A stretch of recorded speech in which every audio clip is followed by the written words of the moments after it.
のささやきの朗読や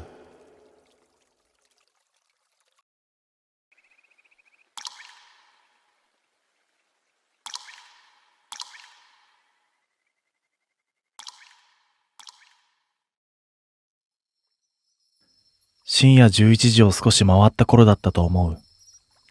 俺と工藤と遠藤の3人は人気のない峠道を車で走っていた。街灯はほとんどなく、ヘッドライトに照らされたアスファルトだけがやけに白く浮かび上がっている。ガードレールの向こうは完全な闇で、どこまで落ちているのかもわからない。運転席には遠藤がいて、いつも通り無駄なことは一切喋らず、ただ静かにハンドルを握っている。助手席の俺はぼんやりと前を見ていて、後部座席では工藤が靴を脱いで、だらしなく足を伸ばしていた。そんな単調な時間がしばらく続いた後、不意に工藤が思い出したように声を上げた。なあ、この先なんだけどさ、有名なところあんだよ。どうせろくでもない話だろうと思いながら、俺は軽くため息をついてから少しだけ振り返った。またその流れかよ。どうせ心霊スポットだろ。俺が半分呆れたように言うと、工藤は待ってましたとばかりに口元を緩めた。正解。峠道の途中にさ、一軒だけ家があるんだわ。周りに何もないのに、そこだけポツンと。その言い方が妙に具体的で、俺はなんとなく前方の暗闇に視線を戻した。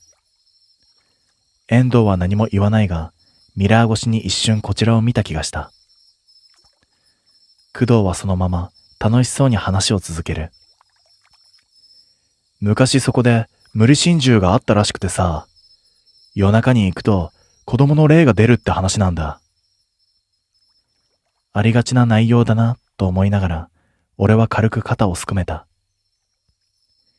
まあ、よくあるやつだな。すると工藤は少しだけ声のトーンを落として、わざと間を置いてから続けた。でもさ、それだけじゃねえんだよ。入られるらしいぜ。は？俺が思わず聞き返すと、工藤は面白がるように言葉を重ねた。体乗っ取られるってやつ。ほら、映画とかでもあるだろ。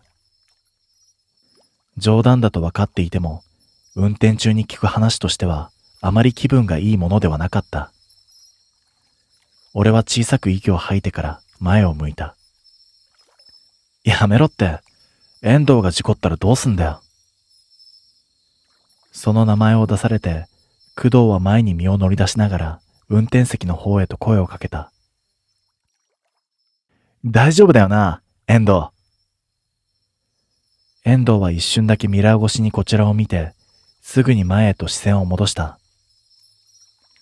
その話はやめろ。短い一言だったが、それ以上は何も言わせない空気があった。工藤は、はいはい。と笑いながらシートに背を預けると、まだ話し足りない様子で続けた。でもさ、こういうのってビンタとかしたら戻るんじゃね？ほら、ドラマとかでよくあるじゃん。その軽口に、俺は呆れたように笑いながら首を振った。そんな都合よくいくかよ。すると、そのやりとりにかぶせるように、遠藤がぽつりとつぶやいた。役割が残ってるなら戻らないぞ。その言葉に少しだけ引っかかりを覚えて、俺は聞き返そうとした。けれど遠藤はそれ以上は何も言わず、ただ前を見たままハンドルを握り続けていた。しばらくして遠藤が小さく口を開いた。この辺だな。それに合わせて車の速度がゆっくりと落ちていく。後部座席で工藤が身を乗り出した。ほら、もうすぐ見える。俺もつられて前を見た。その時だった。道の脇にポツンと家があった。本当にそこだけ切り取られたみたいに、周囲の闇の中に浮かんでいる。街灯もないのになぜか輪郭だけははっきりと見えた。それは古びた木造の家で窓は暗い。人の気配なんてあるはずもない。なのに俺は思わず小さく声を漏らしていた。なんか見えなかったか？何が？工藤が覗き込む。そして俺は少し迷ってから答えた。窓、今一瞬だけ誰か動いた気がして。そう言いながらも自分でも曖昧だと思った。もう一度見てもそこには何もない。ただの暗い窓だ。気のせいじゃねん？工藤はあっさりと言った。遠藤は何も言わない。ただ、ほんの少しだけブレーキを踏みながら、その家の前をゆっくりと通り過ぎていく。通り過ぎるその一瞬、妙な感覚があった。見られているとかではない。もっと近い、中に引き込まれそうな、そんな感じ。思わず息を止めたが、何も起きない。そのまま車は家を通り過ぎていった。数秒の沈黙の後、後ろから工藤の声がした。なあ、どうする？戻るか？振り返ると楽しそうに笑っている。せっかく来たんだしさ、通っただけって一番つまんなくねえか？俺は少し考えてから前を向いたまま言った。いや、もういいだろう。だが工藤は引かなかった。いやいや、こういうのは降りてなんぼだろう。外から見るだけでもいいからさ。その言い方に少しだけ間が空いた。遠藤は何も言わない。ただ、ハンドルを握ったまま前を見ている。やがて小さく息を吐いた。たくよ、降りるだけだぞ。その一言で決まった。マジで？よっしゃ！工藤が嬉しそうに身を起こした。車はゆっくりと減速し、さっきの家の少し手前で止まった。エンジンが切られると、さっきまで当たり前にあった音が一気に消えて、妙な静けさだけが残る。ドアを開けて外に出た瞬間、空気がやけに冷たく感じた。風はないのに、肌にまとわりつくような冷たさだった。目の前にはあの家。近くで見ると、さっきよりもずっと現実的で、そしてどこか不自然だった。古びた木の壁、閉じられた窓、そして玄関の扉が少しだけ開いている。それに気づいた瞬間、工藤が小さく笑った。はは、開いてんじゃん。お出迎えってか。やめろって。俺は思わずそう言ったが、視線は扉から離せなかった。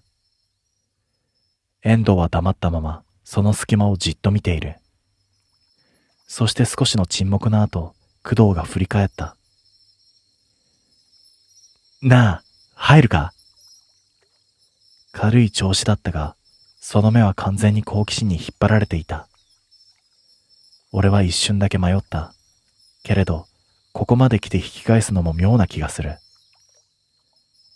5分だけな。俺がそう答えると、工藤が満足そうに笑った。遠藤は何も言わなかったが、そのまま玄関へと歩き出した。扉に手をかける。軽く押すと、ギーッときしむ音を立てながら、ゆっくりと開いた。中は暗い。懐中電灯で照らすと、普通の家だった。靴箱があって、廊下があって、生活の跡がそのまま残っている。普通だな。俺が小さくつぶやくと、いやいや、こういうのが一番出るんだよ。そのまま、何の躊躇もなく、リビングへと入っていった。俺と遠藤も後に続いた。リビングに入った瞬間、妙な違和感を覚えた。テーブルの上に食器が並んでいる。きちんと整えられた3つの皿。その時だった。テレビがプツッと音を立ててついた。三人同時に振り向く。砂嵐ではない。普通に番組が流れているんだ。誰もいないのに。電気来てんのかよ。工藤がつぶやいた。でも俺はそれどころではなかった。視線はずっとテーブルの上にあったんだ。なあ、これ。思わず声が出る。遠藤が静かに聞き返した。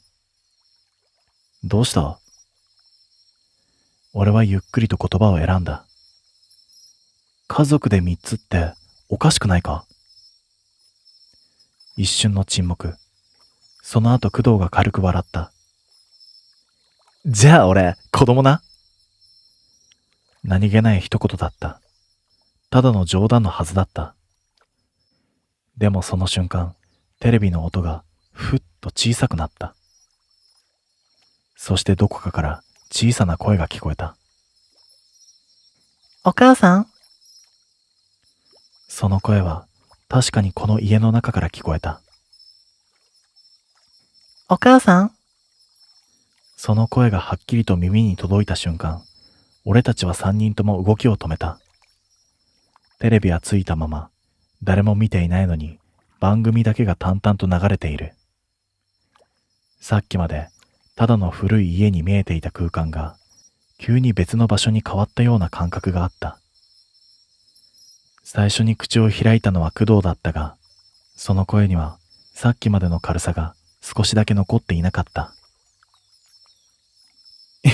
今の誰だよ。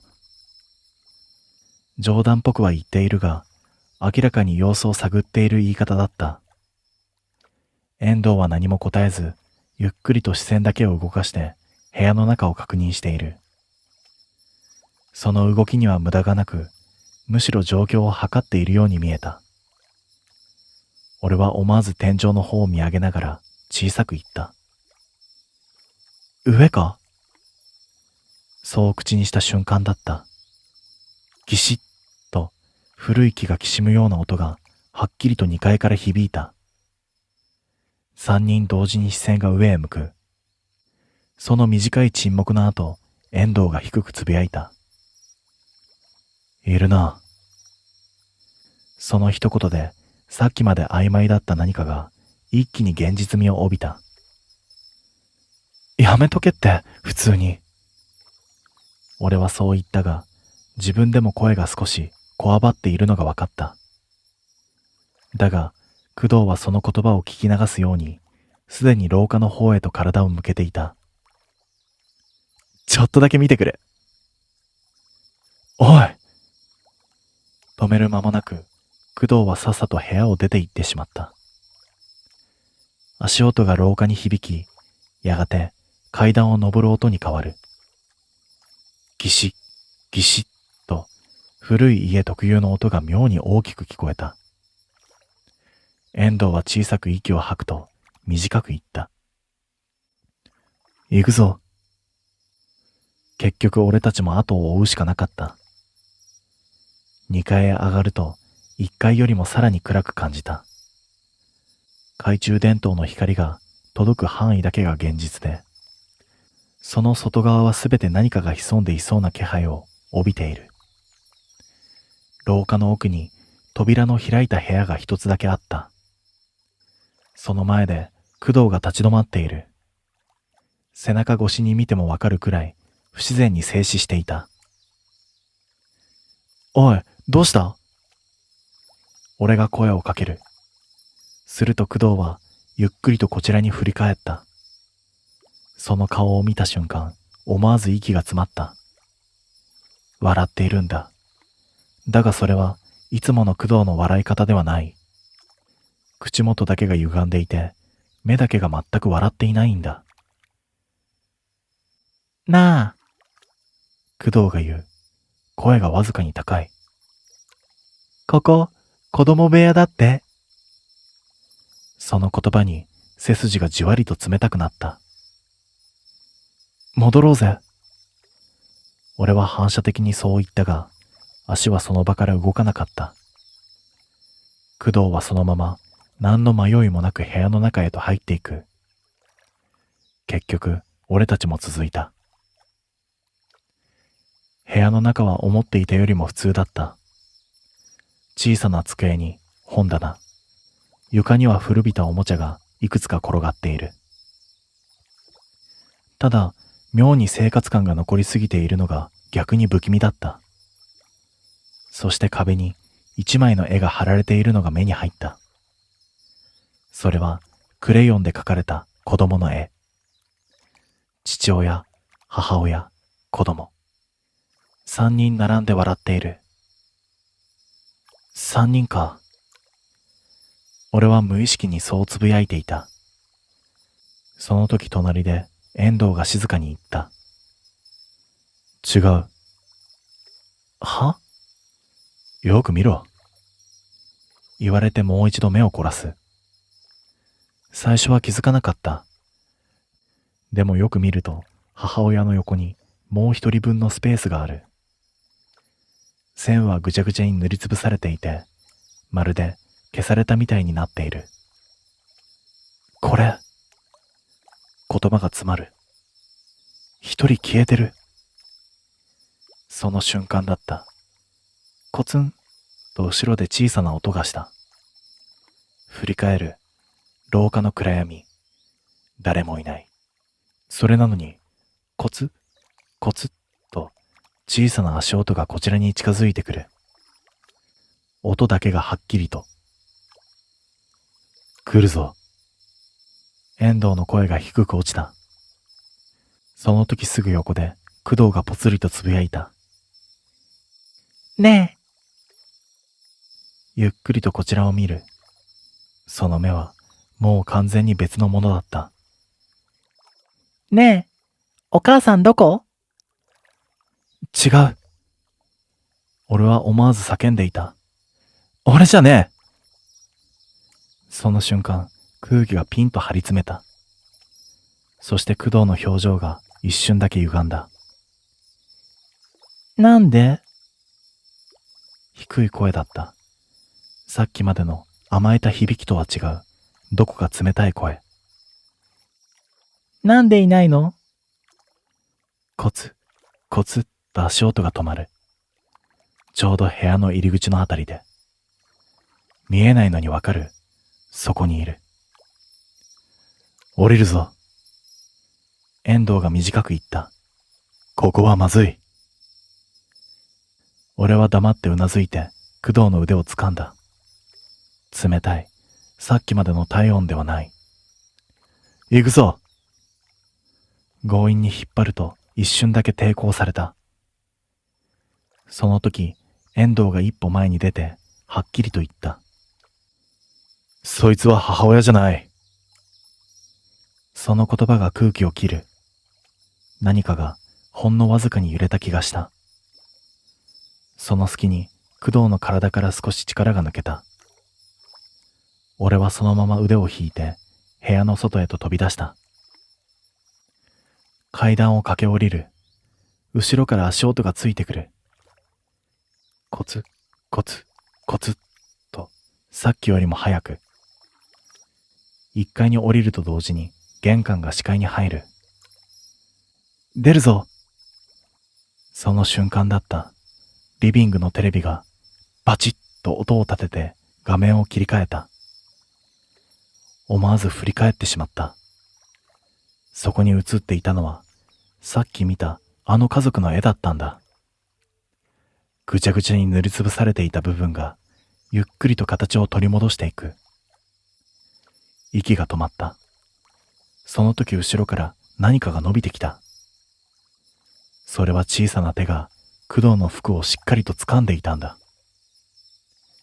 遠藤が低くつぶやいた。まだ足りてないんだ。遠藤の低い声がはっきりと耳に残った。その言葉の意味を考えるよりも先に目の前の現実が動いた。工藤の体がぐっと後ろに引かれた。俺は反射的にその腕を掴んだ。だけど振り返るがそこには誰もいなかった。それなのに確実に何かが工藤を引いている。床の上にずるりと擦れるような跡が伸びていく。離すなよ。遠藤が叫んだ。それは今まで聞いたことがないくらい、はっきりとした強い声だった。そいつを渡すな。わかってるよ。俺も叫び返しながら、必死に工藤を引き寄せた。だが力が強い。見えない何かが確実に向こう側へと引き込もうとしている。その時工藤の口がかすかに動いた。やだ。小さな声だった。それはさっきまでの求める声とは違う。もっと切実で、どこか泣きそうな声。やだ。やだよ。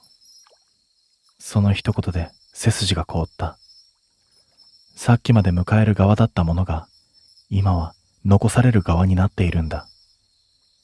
やだ。言っちゃやだ。その声は俺たちに向けられているわけではなかった。まるでこの家に置いていかれそうな何かが必死にすがっているみたいだった。そういうことか。遠藤が低くつぶやいた。その視線は工藤ではなく、家の奥の暗闇を見ている。最初から足りなかったんじゃない。は？どういうこと？俺は思わず聞き返した。すると遠藤は短く言った。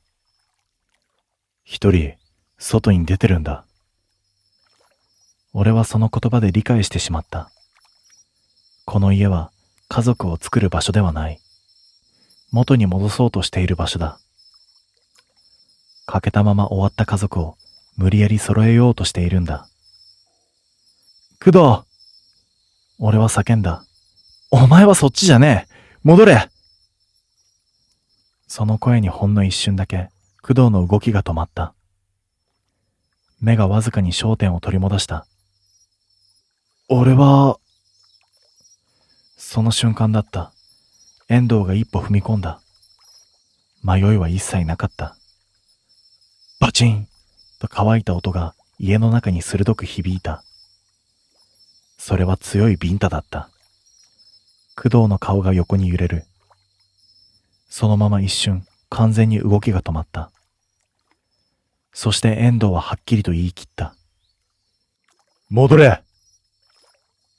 低く、だが揺るがない声だった。お前の場所はこっちだ。その言葉はただの呼びかけではなかった。ここにいるべき位置を断定する声だった。次の瞬間、工藤の体から力が一気に抜けた。引っ張っていた力も同時にふっと消える。床に伸びていた擦れた跡もそこで途切れた。静寂が戻る。さっきまで確かにあった気配が嘘みたいに消えていた。テレビも消えている。家はただの古い家に戻っていた。さあ、行くぞ。遠藤が言った。俺はうなずき、崩れた工藤の体を支えながら玄関へと向かった。誰も振り返らなかった。外に出た瞬間、空気が一気に軽くなった気がした。さっきまでまとわりついていた重さがスッと消えている。車に戻り、エンジンをかける。ライトがつき、現実が戻ってきた。そのまま峠道を降り始めた。そしてしばらくすると、後部座席から小さな声がした。何だったんだ、今の。振り返ると、工藤が目をこすりながら起き上がっていた。覚えてるのか？俺が聞くと、工藤は少し考えてから首を振った。いやー、途中から変な感じで、よくわかんねえ。それ以上は思い出せないらしい。家族だな。前を見たまま遠藤がぽつりと言った。は？足りない家族を戻そうとしていたんだ。淡々とした説明だったが、妙に納得できてしまう。戻すって？誰かが一人欠けたまま終わっているんだ。そして少し間を置いてから、だから近くにいるやつで埋めようとするんだ。俺は何も言えなかった。思い返せばあの時、ほんの一瞬だけ自分が母親として呼ばれている気がしていた。じゃあさ、後ろから工藤が言う。結局完成しなかったってこと？その問いに遠藤は少しだけ考えてから答えた。ああ、未完成のままだ。車はそのまま峠を下っていく。遠くに街の明かりが見えてきた。やっと終わった。そう思ったその時だった。遠藤がほんの少しだけ間を置いてからこう言ったんだ。だから助かった。その一言で全てがつながった気がした。テーブルに並んでいた三つの皿、消されていた一人分の絵、そしてあの足りないという言葉。もしあの時家の中でもう一人分が揃っていたら、もし俺が振り返ってあの声に応えていたら、考えたくもない想像が浮かびかけて、俺は無意識に窓の外へ視線を逃した。暗い峠道はもう後ろに遠ざかっていた。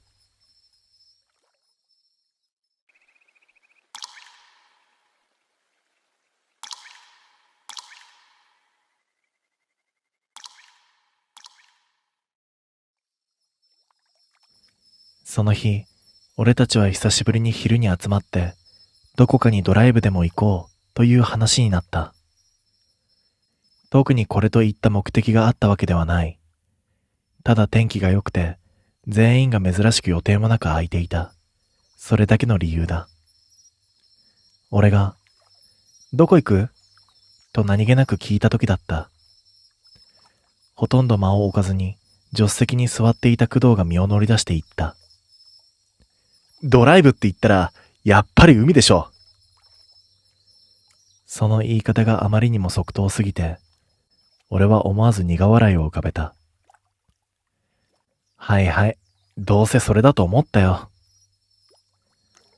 後部座席からそう返すと、運転席でキーを指に引っ掛けて遊んでいた遠藤が、呆れたように小さくため息をついた。はぁ、ナンパだろうどうせ。その一言に、工藤は隠す気もなく、ニヤッと笑った。まあな。そして少しだけ声のトーンを落として、やけに芝居かかった口調で続けた。もうそろそろ人肌恋しくね？昼間っから何言ってんだよ。俺が思わず突っ込むと、工藤は肩をすくめて笑った。時間帯関係ねえだろ。気持ちの問題だよ。問題しかねえわ。遠藤がボソッと返す。そんなやりとりをしているうちに、結局行き先は半ば強引に海で決定した。運転は遠藤、助手席に工藤、後部座席に俺。車が走り出すと、窓の外には見慣れた街並みが流れていく。昼間ということもあって、交通量はそこそこ多く、信号に引っかかるたびに少しずつ進んでいくようなペースだった。ほらな、絶対混んでるって言ったじゃん。遠藤がハンドルを軽く叩きながら言う。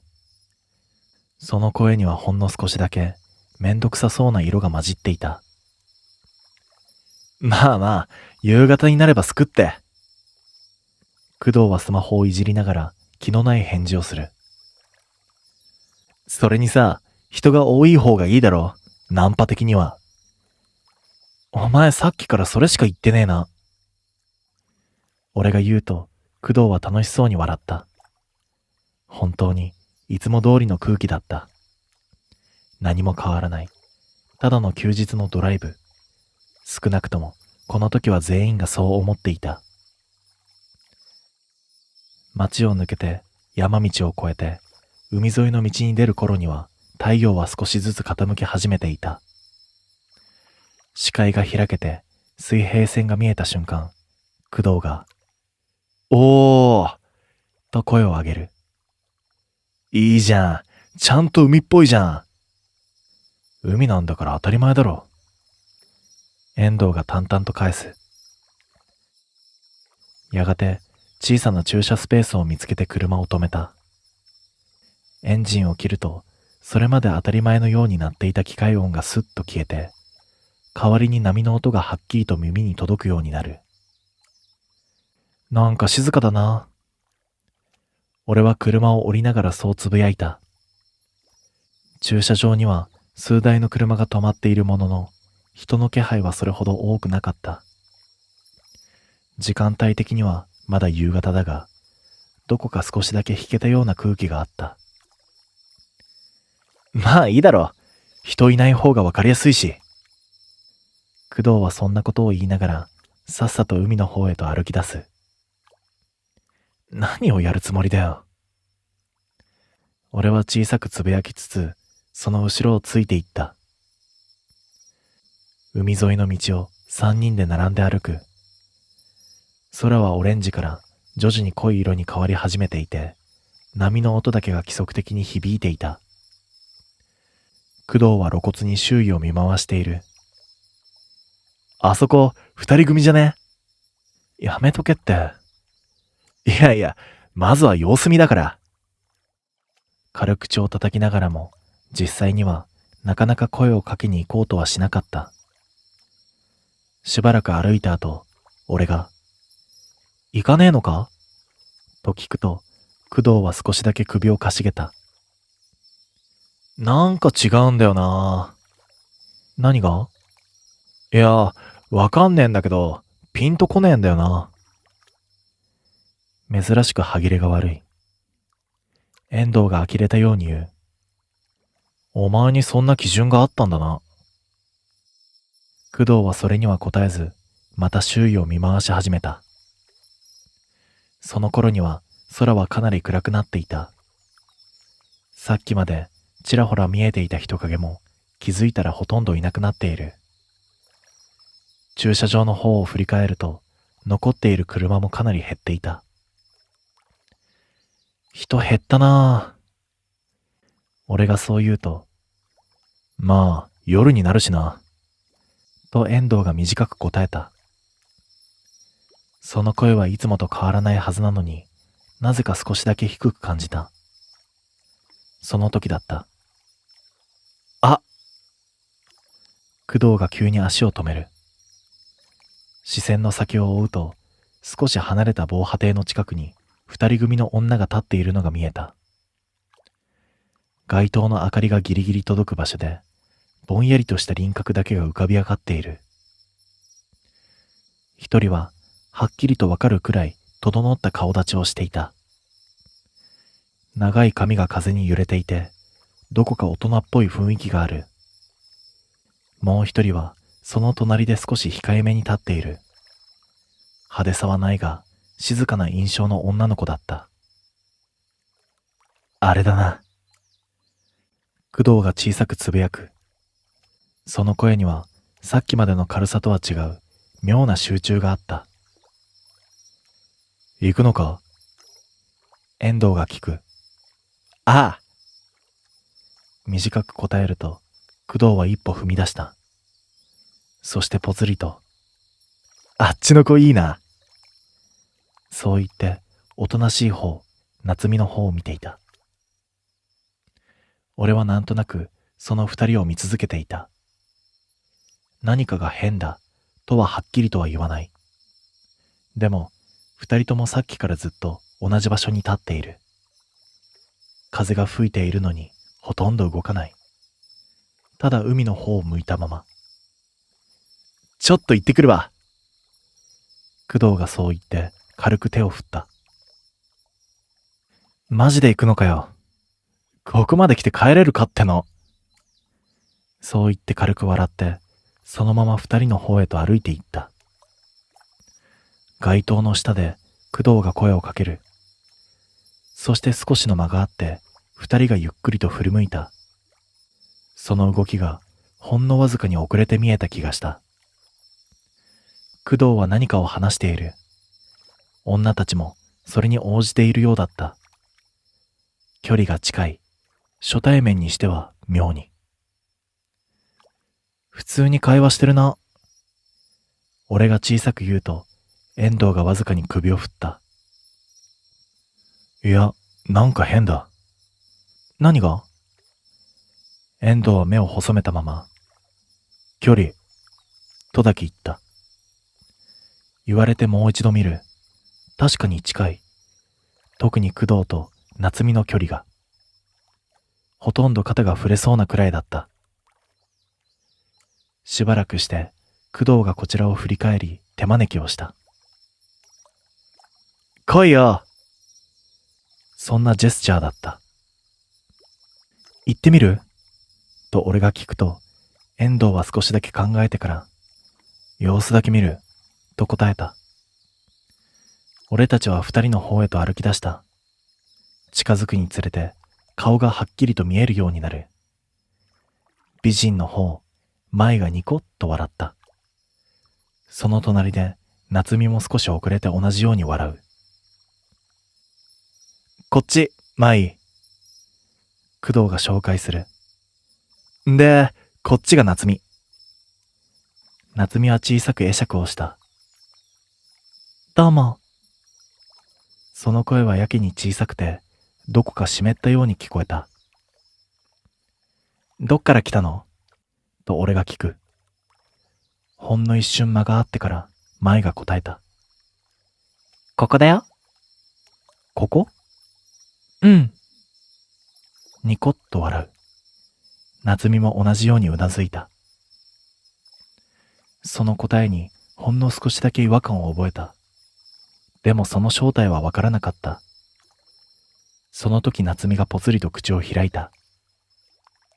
ねえね全員の視線がそちらに向く。え、飲み物買いに行かない？ちょっと喉乾いちゃって。工藤がすぐに反応する。あ、いいね。行こうぜ。舞が言う。この先に自動販売機があるよ。俺は一瞬だけ考えた。確かに来る途中で見た覚えがある。少し離れた場所にポツンと一台だけあったはずだ。じゃあ、俺行ってくるわ。工藤が当然のように言う。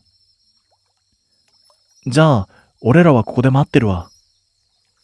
俺がそう返すと、工藤は少しだけ不満そうな顔をしたが、すぐ戻る。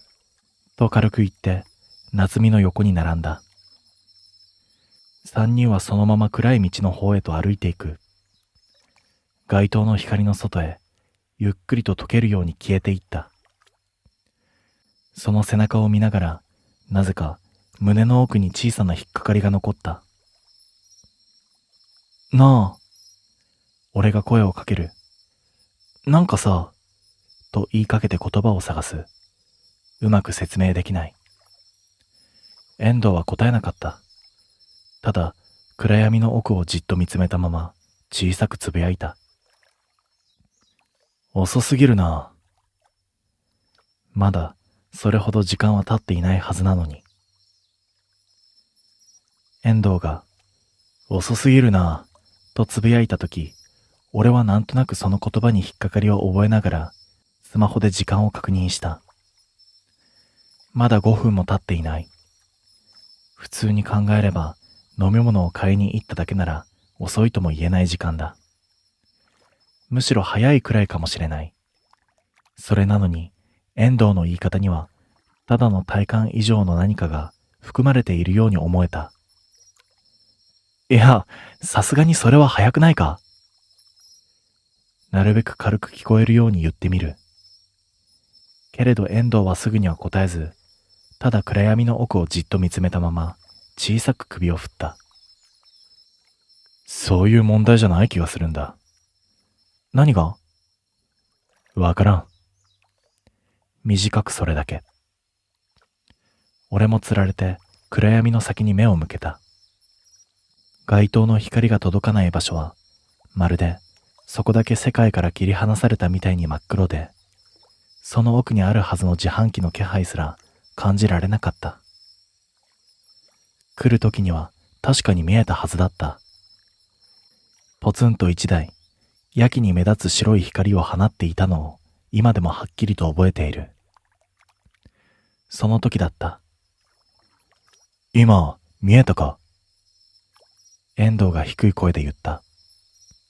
え？光。言われた瞬間、視線を凝らした。すると暗闇の奥でほんの一瞬だけ白い光がついた。それは自販機の明かりだと思った。けれどそれは次の瞬間には何事もなかったかのようにふっと消えてしまった。今のなんだ？自分でもわかるくらい声が少し硬くなる。自販機だよな。あんな消え方するか？遠藤の言葉には返す言葉が出てこなかった。確かにおかしい。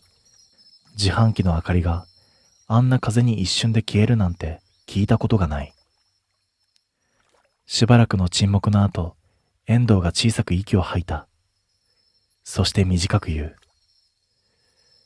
はぁ、見に行くぞ。は？もう？俺は思わず聞き返した。まだ数分しか経っていない。普通なら待つべき場面だ。けど遠藤は振り返らずに、おかしい、とだけ言った。だけどその一言には妙な重みがあった。結局俺もそれ以上何も言えず、遠藤の後を追う形で暗闇の中へと足を踏み入れた。スマホのライトをつける。白い光が足元を照らすが、その範囲は驚くほどに狭く、周囲の暗さを余計に際立たせているだけだった。歩き出してすぐに違和感に気づいた。あれ？こんなに暗かったっけ？思わず口に出る。来た時はここまで視界が効かなかった覚えはない。来た時より暗いな。遠藤も同じことを感じていたらしい。その声は低く、少しだけ張り詰めていた。足元は砂とアスファルトが混ざったような中途半端な道で、歩くたびに靴の裏がザリッと嫌な音を立てる。波の音もさっきより遠くなったような気がした。代わりに自分たちの足音だけが妙に大きく響いている。しばらく歩く。体感ではそれほど時間は経っていないはずなのに、自販機は一向に見えてこない。なあ、こんな遠かったか？思わず口に出す。いや、もっと手前だったはずだ。遠藤の返事を聞いた瞬間、胸の奥にあった違和感がはっきりとした形を持ち始めた。何かがおかしい。その時だった。おい！遠藤が急に足を止めた。その声に心臓がドクンと大きく跳ねる。どうした？ライトを向ける。道路の脇、少し草が生えているあたりに黒い塊のようなものが倒れていた。最初は何なのかわからなかった。ただ形が人に見えた。人か？自分でも信じたくない気持ちのままゆっくりと近づく。ライトの光がそれを照らした。工藤だ。思わず口から漏れた声は自分でも驚くほど震えていた。工藤は道路脇にうつ伏せで倒れていて、ピクリとも動かない。おい！と遠藤がすぐに駆け寄った。俺も続く。体に触れた瞬間、ゾクリとした。冷たい。それに濡れている。なんでこんなにびしょ濡れなんだよ。手に伝わる感触は汗なんかではなかった。まるで水に浸かった後みたいな生々しい濡れ方だった。工藤、起きろ。遠藤が声をかける。反応はない。一瞬だけ考える素振りを見せた後、遠藤は小さく、悪いな、とつぶやいて、工藤の尻を思いっきり引っ叩いた。バシンと乾いた音が夜に響く。いってー。工藤が勢いよく上体を起こした。なんだよ。状況が分かっていない様子で周囲を見回した。その顔にははっきりと混乱が浮かんでいた。起きたか。遠藤は落ち着いた声で言う。ここ、どこだ？工藤がそう聞いた瞬間、思わず俺は苛立ったように返していた。こっちのセリフだわ。お前、自販機行ったんじゃねえのかよ。自販機。記憶をたどるように少しの間考え込む。ああ。やがてぽつりとつぶやいた。行ったなぁ。で？遠藤が短く聞いた。工藤はすぐには答えなかった。視線がどこか宙をさまよっている。そしてしばらくしてからゆっくりと口を開いた。普通にさ、話してたんだよ。舞と夏美と。その名前を聞いた瞬間、さっきまでの光景が頭に浮かんだ。街灯の下に立っていたあの二人。で、自販機のところについてさ、ジュースを選びながらなんか普通に話してて、どこ住んでるんとか、何してるんとか。そこまでは何もおかしくない。むしろ、ただのナンパの延長みたいな話だ。でもさ、そこで工藤の声が少しだけ低くなった。なんか変だなーって思って。何が？俺が聞く。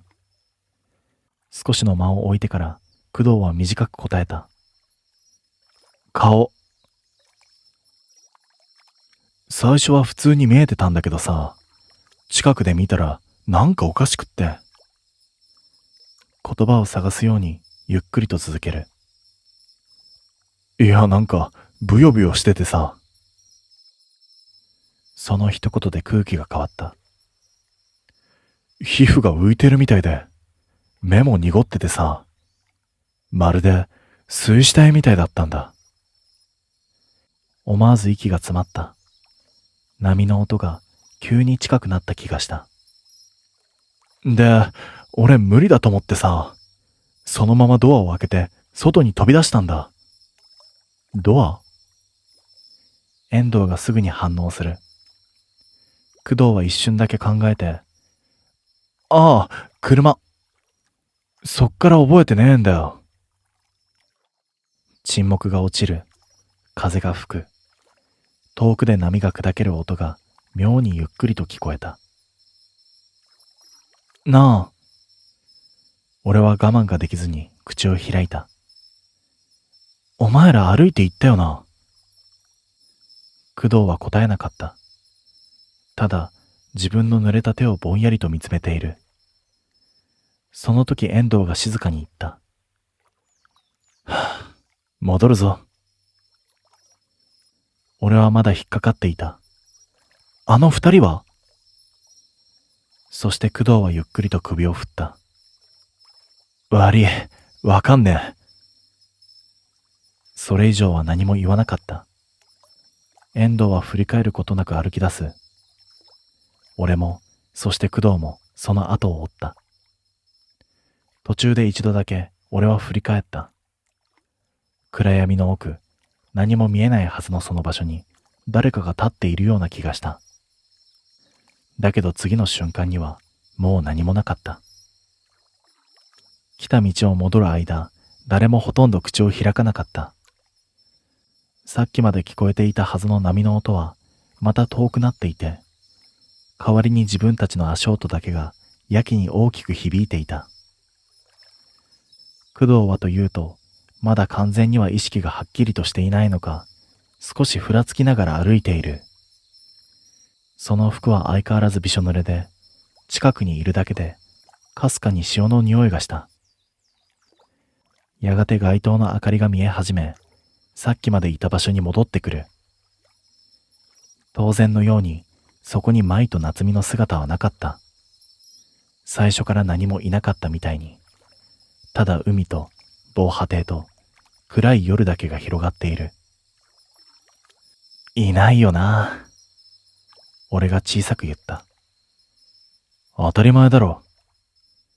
遠藤は短く返した。その言い方には妙に余裕がなかった。車のところまで戻ると、遠藤は無言でキーを取り出し、ロックを解除した。まあ、とりあえず乗れ。それだけ言って、自分は運転席に座る。俺は助手席に回り、工藤を後部座席に押し込むように座らせた。ドアを閉めた瞬間、外の音が一気に遮断される。さっきまであれだけ気になっていた波の音もほとんど聞こえなくなっていた。代わりに車内の空気が妙に重く感じられる。エンジンがかかる。低い振動が足元からじわりと伝わってくる。しばらくは誰も何も言わなかった。ただ車がゆっくりと動き出し、暗い海沿いの道をだんだん離れていく。10分ほど走った頃だろうか、後部座席から小さな声が聞こえた。なあ。工藤だった。さっきの話なんだけどさ。遠藤は前を向いたまま、ああ、とだけ答えた。俺も振り返らずに耳を傾ける。俺、普通に話していたつもりだったんだよ。舞と夏美と。工藤はそう言って言葉を一度切った。でもさ、途中で気づいたんだよね。顔がおかしいって。さっき聞いた話と同じ内容。けれど、車内という閉じた空間で聞くと、その生々しさがまるで違って感じられた。ブヨブヨで皮膚が浮いているみたいでさ、目も濁ってて、まるで水死体みたいだったんだ。思わず背中に冷たいものが走った。で、俺もう無理だと思ってドアを開けて外に飛び出したんだ。そこまで聞いたところで、遠藤がわずかに視線をバックミラーに向けた。なあ。低い声だった。それ本当にその場で気づいたんか？は？お前さ、海に入ってないよな。入ってねえよ。じゃあなんでそんな濡れてんだ？その一言で空気が変わった。俺は思わず振り返った。後部座席の工藤。その服はやっぱり異様な濡れ方をしていた。汗なんかじゃ説明がつかない均一な重たい濡れ方。いや、これは。工藤が言葉に詰まる。遠藤は淡々と続けた。もう一つある。お前、普通に話してたって言ったよな。あの場所風強かったし、波の音もでかかった。正直、こっちまで声はほとんど聞こえてなかったんだ。確かにそうだった。距離もあったし、何かを話しているまではわからなかった。そんな中で、遠藤がミラー越しに工藤を見る。なんでお前だけ会話ができていたんだ？沈黙。工藤の呼吸がわずかに荒くなるのが分かった。遠藤は静かに言った。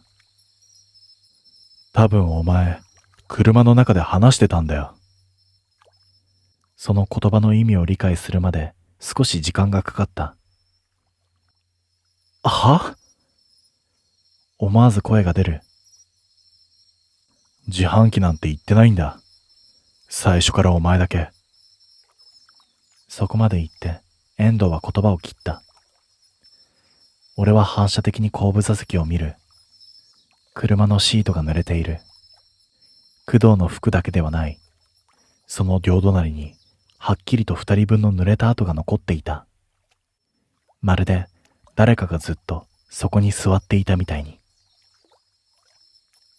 なあ。工藤が震えた声で言う。俺、最初から乗せてたんかな。誰も答えなかった。重たい沈黙が車内に沈む。そしてしばらくして、工藤が無理やり笑った。いや、でもさ、さすがにこれはなんかの勘違いだろ。濡れてるのも、ほら、海の近くだしさ。湿気とか、そういうので。汗でこんな濡れ方するかよ。思わず俺が遮る。工藤は言葉を失ってシートにもたれた。もういいわ。と小さくつぶやいた。ナンパとか、もうしばらくいいや。当たり前だろ。俺が言うと、工藤は苦笑いした。女怖えわ。その言葉で少しだけ空気が緩んだ。本当にほんの少しだけ。その時だった。あれと工藤が声を上げた。俺、スマホ。ポケットから取り出して画面を見る。ポケットから取り出して画面を見る。なんか通知来てる。今かよ。俺が呆れたように言った。工藤はロックを解除して画面を開く。次の瞬間、動きが止まった。どうした？返事がない。俺は嫌な予感がして振り返った。工藤の手の中のスマホ。そこに表示されていたのは一枚の写真だった。車内の写真。運転席に遠藤、助手席に俺、そして後部座席に工藤。その両隣にびしょ濡れの女が二人、こちらを見て笑っていた。誰が撮ったんだこれ。工藤の声が震えた。遠藤が低く言う。それ消せ。工藤が慌てて画面を操作した。消えねえ。何度押しても写真は消えなかった。その時、ピロンと軽い音が鳴った。全員の視線がスマホに集まった。